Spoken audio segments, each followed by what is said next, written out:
Hello, everybody. I'm Paul Ryden. As a writer myself and a fan of things trivial, I've been keeping a daily log of everything that happens to me. I've been doing this for 3 of the last 4 years. Sometimes there's a lesson I've learned that I can write about, but mostly it's about the mundane day-to-day life, like going to Home Depot or mowing our daughter's lawn. But that's usually what it is. But many people keep a diary, but few are as touching and significant as the one our guest, Judith Toth Bigham, has turned into a lovely memoir called From Farm to Frontline, Eric's Story. Eric is Judith's son, so the memoir is even more meaningful. It combines her recollections as a young mom and intertwines it with Eric's experiences as a soldier in Iraq. Judith, welcome from Nova, Ohio. Thank you, sir. It's a pleasure to be with you today. When did you realize that you had the makings of a gripping memoir? Well, that's very kind of you to say that. Um, it was just the feeling that I needed to write a tribute to my son's courage. Mhm. Um, of course, after 9/11, many young people, men and women alike, wanted to join the armed forces to help defend our nation against the terrorists and the terrorism that existed in the world. Um, my beloved husband, God rest his soul, he was an Army reservist. I was active duty Army, but neither of us ever thought our son would consider going that route. And when he did, as parents, of course, we had that horrible clutching feeling in your heart. Oh my goodness gracious, Oh, sure. especially because he joined during wartime. Yeah. But his courage inspired me to write it.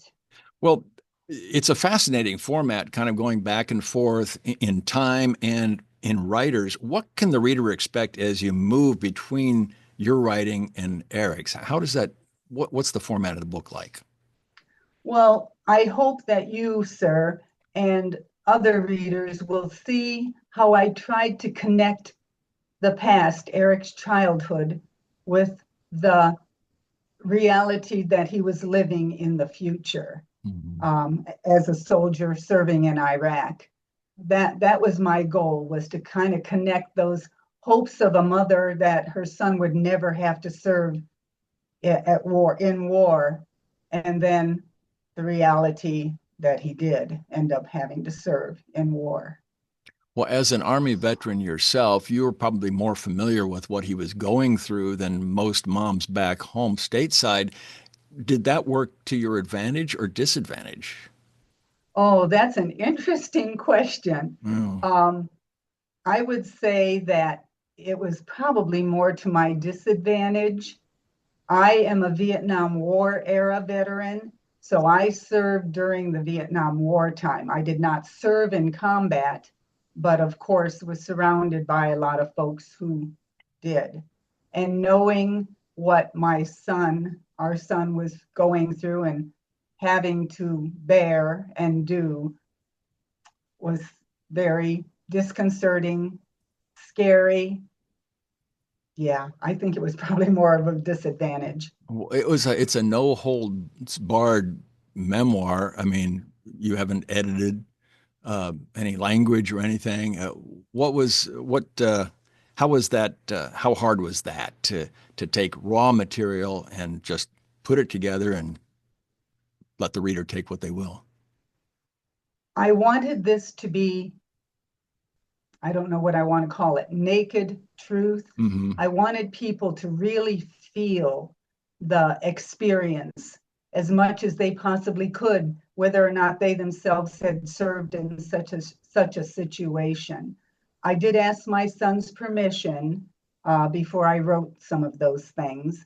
And as you pointed out, they were not edited. So What was it like communicating with troops back in 2003, 2004? I wonder if was it easier or harder? Were there written letters? Was it email? How did that work back then? That was almost 25 years ago. yes, I know. Isn't that something? Almost Yeah. 25 years ago. It took 17 days for a letter to get to our son and for us to receive one back from him. Um, they were in Bakuba, during his first tour in Iskandaria. His second tour, his first tour, they had no email or no computer hookups at all. So there was no email possible. The only time we got a phone call was if a mobile phone truck came through and they all had a chance to talk to their loved ones. Most of the time it was written communication, and it was 17 days each way. And sometimes we would get letters that had kind of been, out of order. Mm. And it was horribly scary. Horribly scary. We got a letter once telling us that, oh, the stitches are coming out and I'll be back on duty. And of course, my husband and I are like, stitches?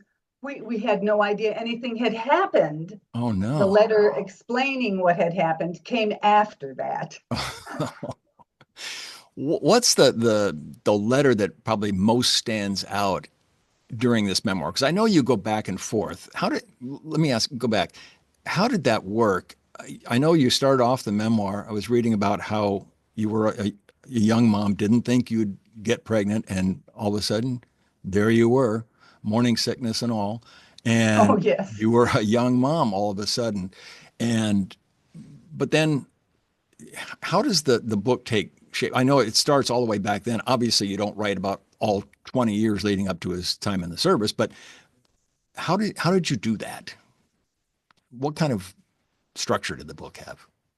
I think part of it was trying to find pieces of the journal that fit with the present day, not this present day, but that present day. Right. I remember there's one part in the book where I'm talking about Eric sitting on my lap as we watched documentaries on TV about D-Day.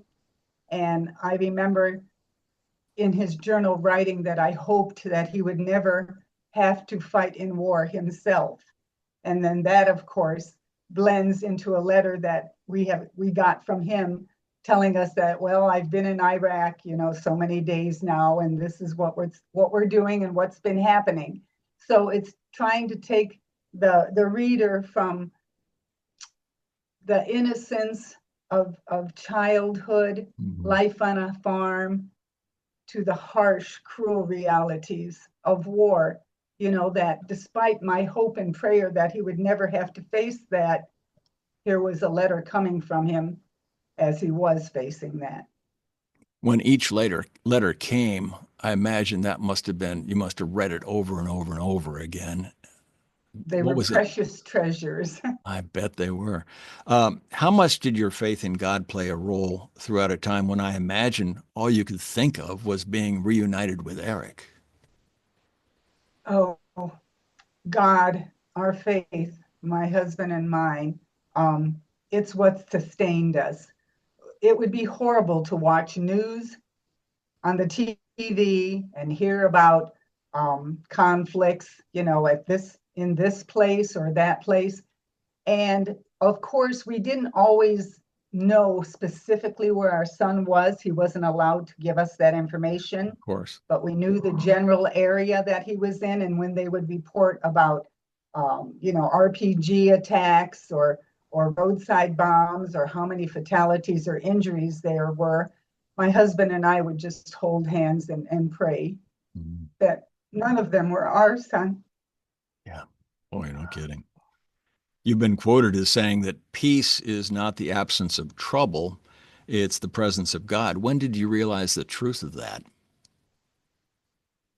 Well, I suppose the first time was when we got the first letter and realized that despite everything that was happening to him, our son was still alive. And he was able to find beauty even in the harsh surroundings in which he found himself. And there were times, I'll share one with you. Yeah, please. When he told us about a roadside bomb attack, he was in a convoy. He was in the third vehicle in the convoy. The first vehicle hit the roadside bomb and blew up. Everyone in it was killed. The second vehicle was severely damaged. My son was actually standing, it was a Humvee, so he was the gunner. He's standing up through the top of the vehicle with all this shrapnel falling around him, but not one piece hit him. Wow. And it was then that he and I realized that he was truly surrounded by a force field of divine protection. Yeah. I don't know how else to put it. Yeah, sure. What was the hardest part about writing such a personal story when you decided, because this was years after the fact, you decided, this is going to make a good memoir that people are going to get something out of. How hard was that to put together? It was really hard. Thank you for asking, because I had to relive all those memories and all the feelings. I felt it all again, and some of it was really hard. One of the things I'll share with you is my beloved husband and I, we would go grocery shopping and be coming home, and to come to our farm, you have to come up a little rise, and we'd be talking or something, and all of a sudden, without even communicating with each other, we would go silent, because we were hoping and praying that when we saw our farm, there would not be a military vehicle in the driveway. Boy, I bet. Oh, that would be the parents' worst nightmare. Yes, And I know that you've known people who have had to suffer through yes, it. yes. What do Yep. you hope that your readers take away from this book besides a nice story of a mom and her son? I think that I want people to realize that despite the fact that so often war and combat is glorified, the mighty warrior, Mhm. that truly every one of the men or women, men and women who are there fighting for peace, whether ours or the nation that they're in, they're somebody's mother or father or brother or sister or son or daughter, that every one of them is an individual person. And the loss of even a single life leaves our world less beautiful, Mm. less good, less full of potential. What's Eric's response been to the book? Eric is a guy. he he I think he was touched by it. I did ask his permission for everything that I wrote, because I did not edit anything, as you pointed out. Um, he's been a little bit overwhelmed by it. My son is a very reticent person. He's unlike his mom. He doesn't talk a whole lot. So uh, Well, be he's been glad a little, he writes a little anyway. he does write. He does write. And he writes beautifully. He does poetry. Oh. But he's been a little, I think, embarrassed and trying to stay under the wire, or Ah. under the whatever it is they say. Um, he declined sitting with me for this interview. He just wasn't comfortable. My son does have PTSD, Well, I imagine. as a result of his service. Praise God, it is not horrible, horrible, but there are times when I can see the beautiful young soul that was my son's before war go away. Well, it's still in there somewhere. I know, and every once in a while it comes out, but not as often as I would like. Do you still keep a log every day? Do you write every day? Not so much. Once in a while, but not so much Mhm. anymore. I just kind of needed to tell that story as a tribute to my son. Yeah. And I do write. I love to send cards to folks. I love to write letters. But as far as sitting down and writing a book, I've got one in the works, but God only knows when I'll finish it. What's that one about? Oh, it's about the birth of Hadobar Farm, the Oh, farm okay. here in Nova. Okay. So Well, you keep at it, and I'm sure that whatever it is, people are going to enjoy it, and they'll get a lot out of this one. Folks, if you're a parent, you'll see a little bit of yourself in each page as Judith takes us on a journey from farm to frontline. That's the name of the book, and it's available on Amazon. Judith, thanks so much for joining us today, and give our regards to Eric. I will do that, sir, and thank you so much. And folks, thank you for spending a few minutes with us on Global Book Network. I'm Paul Ryden. We'll see you next time.